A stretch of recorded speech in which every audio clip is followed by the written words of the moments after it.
Hello and welcome, Inspired Podcast community. This is your new episode. My name is Caroline, and my today's guest is Jon Clemence. And I hope I pronounced your name right. How are you doing today? I am doing great, and you did pronounce my name correctly, so thank you so much. I'm excited to be here. Thank you for saying yes to our interview. I'm so happy that we meet today and we get to know more about you, of course. Let me introduce you to the audience. You are a seasoned editor and writer with a passion for helping businesses communicate effectively. As the owner of a thriving editing and writing agency, you specialize in enhancing written content to attract and convert website visitors into loyal clients. With a keen eye for detail and a strategic approach to content, Jon empowers businesses to achieve their goals through the power of words. Welcome to the Inspired Podcast, Jon Clemence. Yeah, thank you. That is all correct. You got it exactly right. Oh, perfect. I'm so honored to have you on my show. And this is episode 332, by the way. And yeah, amazing. What inspired you to pursue a career in editing and writing? And how did you get started in that industry? Yeah, so I've always loved writing and reading and editing. When I went to high school, I was the kid in the class who enjoyed Shakespeare and wanted to read more Shakespeare, right? No one else wanted to, but I did. Um, and as I got older into college and I actually went to seminary, and I was the guy who said, "Hey, do you want me to edit your papers?" Like just for fun, just because I enjoyed it. I never thought about it as a job or a career though, until I lost my job during COVID. So I had a whole other career that I had pursued for 15 years, lost my job in COVID, and that allowed me to step back and say, okay, what do I really want to do with my life? How can I actually help people in a way that makes me feel good and also, helps them to achieve their goals? And I thought back to editing and proofreading and writing, and I said, I wonder if people would pay me to do that. So I found out people will pay me to do that. So that's how I got started, was just taking an unfortunate situation, a layoff, and saying, let's use this as an advantage. Let's see if I can make this work. And I'm so happy and so fortunate that I've been able to build that customer base and work with some really great people and help them get their online presence, up and running and better. And yeah, so it's just I'm happy and excited. That's just the route I've been able to take. Wow, I love that so much what you shared. So you made the most of it, the COVID situation, and you ask yourself, what do you really, really want? And then you turn to your high school passion, like editing, helping others to fulfill their dreams. I love that so much, and I also love editing, by the way. Oh, nice. Yes. Okay, my next question is, what are some common mistakes you see businesses make with their written content, and how can they avoid them? Yeah, so I think the most common mistake, well, there's actually a couple. When you have your own business, or when you sell a product or service, you know that product or service inside out, right? Like you're with it every day. It takes up rent in your head every moment of the day. So when you're in that situation, we have this tendency to think that because I know it so well, everyone else must know it so well. So one of the biggest mistakes I see is not putting your customer goggles on, right? Not saying, okay, how is my reader going to actually interact with this material?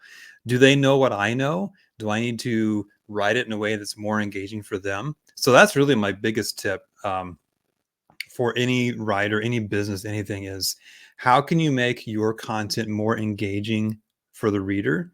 How can you hook them? How can you help them read your content? How can you help them know what to do next?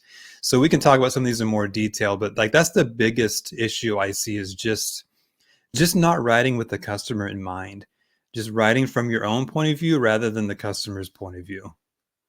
Oh, yes, I think I understand. It's about, changing perspectives, that you see yourself as your best client or your target audience or target clients, I think, target group, of course, that you define it clearly and then you communicate for those people, right?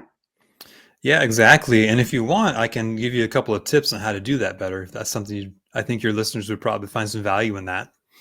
Yes, So please. I've actually got 3 tips that can help you start. So if you say I've already got a blog, or I already have an internet presence, or whatever, or a newsletter that I send out, uh, how can I make it better? Or if you're even starting from scratch, you can implement these things. So the first thing I recommend that anyone does anytime they're writing is to start with a hook. So you have to remember, right, that we live in an attention economy. Everybody wants our attention, and we're vying for that finite resource. So rather than the next thing you write, whether it's a LinkedIn post or a blog or whatever, rather than just digging into uh, your product or service or whatever, give people something to latch onto. So that could be a personal story that you have that relates to the topic.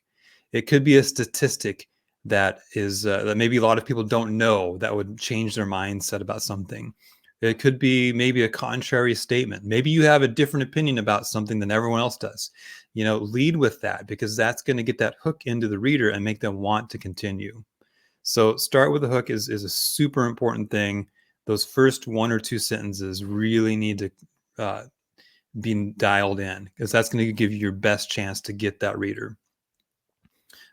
After that, and this sounds kind of pedantic, it sounds a little bit like I'm an editor, which I guess I am, but a lot of people don't think about formatting. And I know that sounds super boring, but it's actually extremely important. And the reason is most of us skim or scan, we don't read word for word. And I think something like 60% of us are reading your content on our phones.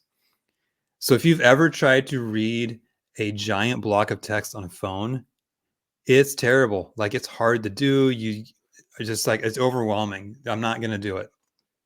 And so what you can do is you can basically make shorter paragraphs. So if you have a paragraph that's like 5 or 6 sentences long, just make it into two or 3 paragraphs. Just, every couple of sentences, add a space. Like, it's okay. You can do it. Your high school English teacher is not going to come find you and tell you you're doing it wrong, right? That's not how it works. So plenty of space, short paragraphs, include headers in bigger text, right? That kind of show the flow, so that those who are just kind of skimming can get an idea for what you had to say. So that's another great way to take even what you already have and just make it easier for your reader to digest and understand.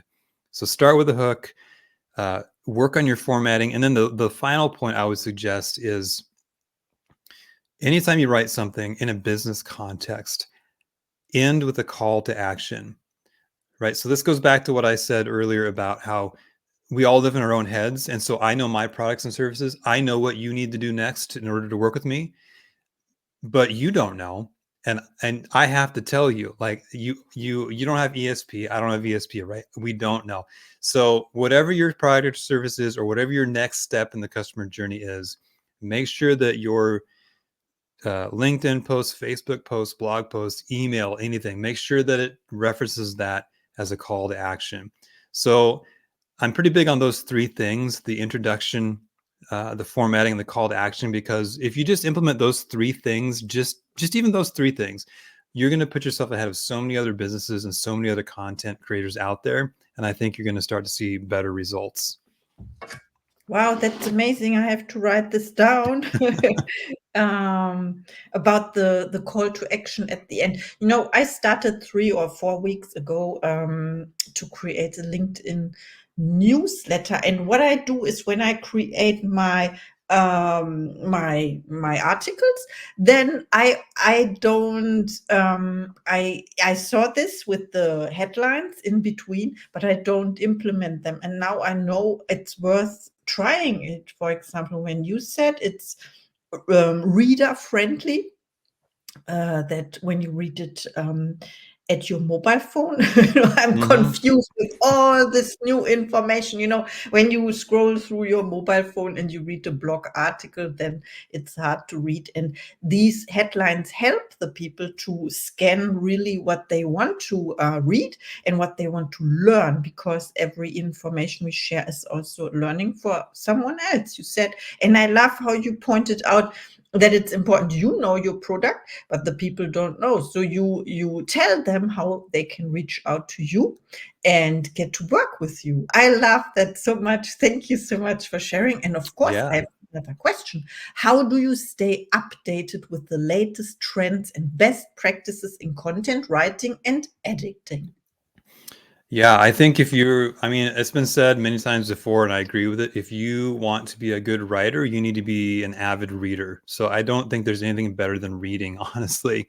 So I'm constantly on Medium. I'm constantly, subscribing to LinkedIn articles, newsletters like yours. Um, just trying to, stay abreast of the thought leaders, right? Who are the thought leaders in your space, and how can you keep up to date with them? Most of them are creating content, whether it's a blog, whether they're doing routine webinars, even if they have a YouTube channel, like, right, there's so many people putting out relevant content in your industry, and that it's really, I mean, that's the key, right, is to be diligent about doing your research, be diligent about reading and just understanding where you're at, because it's out there, it's freely available, you just have to go get it.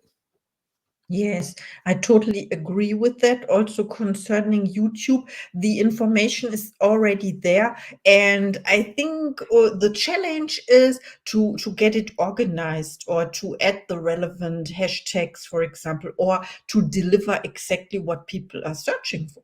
And yeah, I love it. Thank you so much for sharing. I will implement all that you that you shared. I'm so inspired now. And can you share a success story where your editing and writing services significantly impacted a client's business? Yeah, so one of the things is, so it's hard for me to sit here and give you like hard numbers because clients don't share their financial information with me. I wish they did, because then I could give you some hard numbers. Um, but what I can tell you is, I'll give you an example. So I actually reached out to my clients a couple months ago, and I said, "Hey, what is it like working with me? Like, what do you enjoy? Why do you keep hiring me? Why do we keep working? What's the value to you that I bring?" And honestly, the best comment I got, and I got this from several different people, was, "When I send you something, I don't have to worry." And I think there's a lot of value and a lot of power in that. So not only are they not having to spend their time writing content or editing content, so I'm automatically giving them time back in their day, and that does have a dollar amount, and whatever that might be for you, that's what it is. But to be able to give them back time in their day, and time is such a precious commodity, but then to also know that they're giving their work to someone who's going to get the job done, who's going to do it right the first time, who's available, the drop of a hat, to do whatever needs to be done. Like, it's very hard to put a dollar amount on that, but I'm sure I know, like, when I find a person like that, boy, I latch onto them. I do not let them go.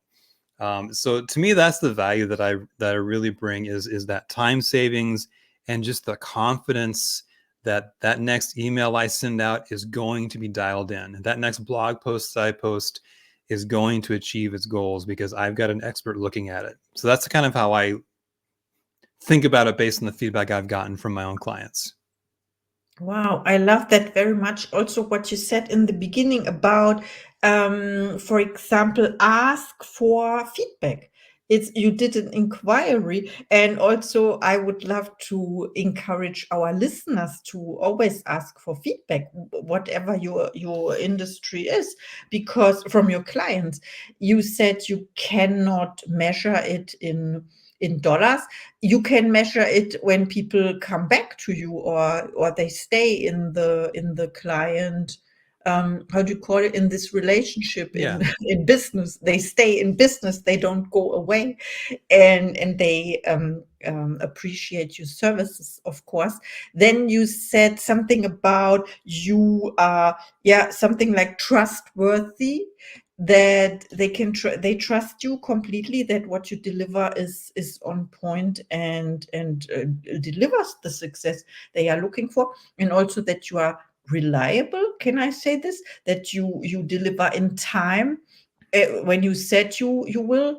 And this is so important, because nowadays we have all those, I don't know, people collecting the money, and then you never see them again, you know? Yeah, and actually, if I'll jump in, I just had a client come back to me because that exact scenario happened. She needed some work done.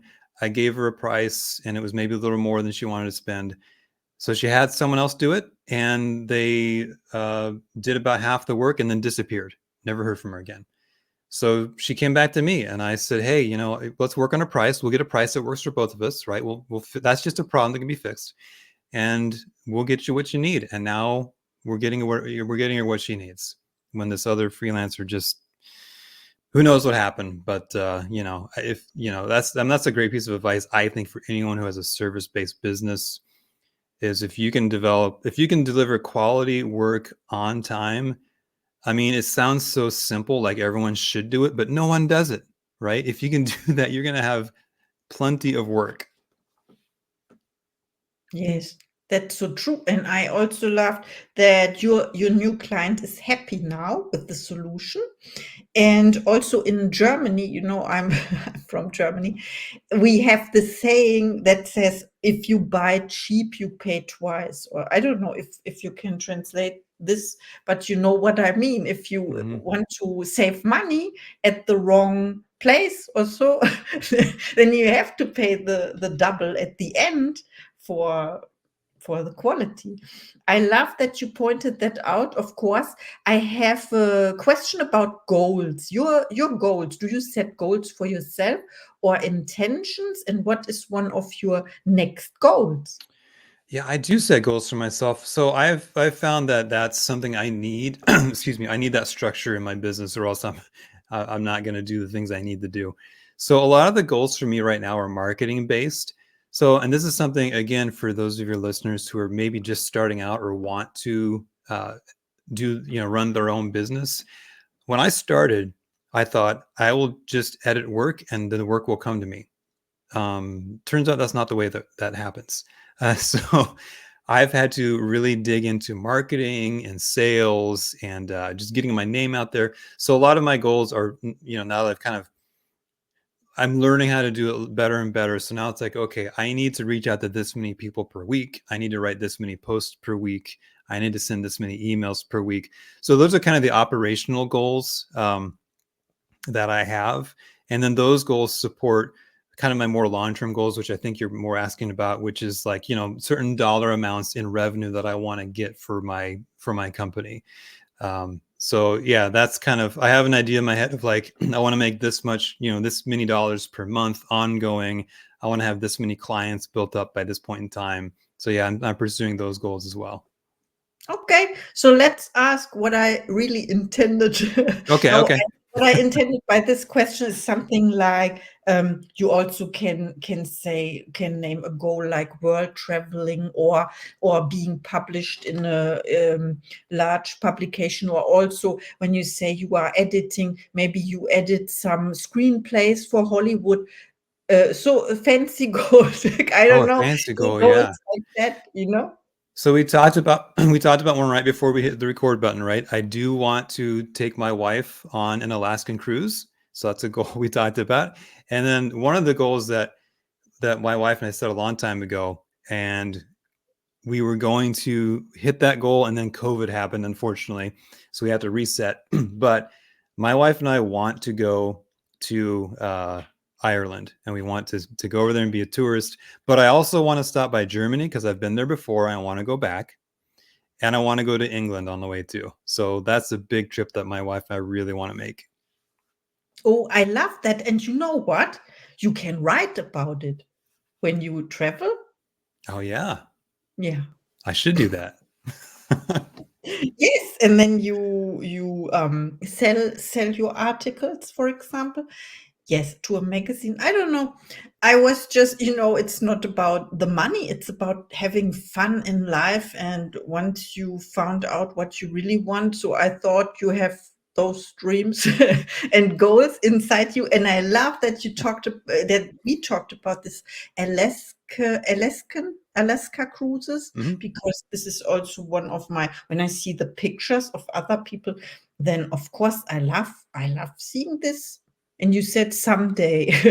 So Someday, yeah. someday never comes. So make a decision, and then you book your trip, and then I will follow your social media feed. And this is my next question about where can people find you? I know we are connected on LinkedIn now. Where else? Yeah, the best place to find me is probably LinkedIn. I'm there all the time. But also, you can find me on my website. So that's cedarpressproofreading.com. And I've even got, you can, read some blog posts. You can see what I do, learn more about me. And there's even a button right at the top that says book a call. So if you want to sit down and have a conversation with me, your listeners, just like we're doing right now, book that call. We'll have a conversation. We'll see if we can help each other. Oh, that's great. Thank you for sharing this. I put the link in the show notes, and or please reach out to Jon. He's amazing. Or to me, I will introduce you. Of course, this is great. This is what this podcast is about, presenting people and like you, and it's so inspiring, Thank you so much for our interview. Now Thank you your so much for camera having me. Yeah. on, but and thank you. And now is time for your last thought to the audience, please. The biggest thing I've learned since I started working for myself is to lean into the fear. Uh, what I've learned is whatever that next step is, whatever that goal you have that you're kind of afraid of, and you think you don't know if you can do it or not, that's a very strong indication that that's the thing you need to do. So that's my advice to anyone listening who wants to progress on a goal, start a business, grow their business, is lean into the fear. Absolutely. I agree 100%. This is what happened with me and my podcast. And every episode is a new adventure, and it's exciting and scary at the same time. Thank you so much for our interview. Thank you. And I see you in the next episode.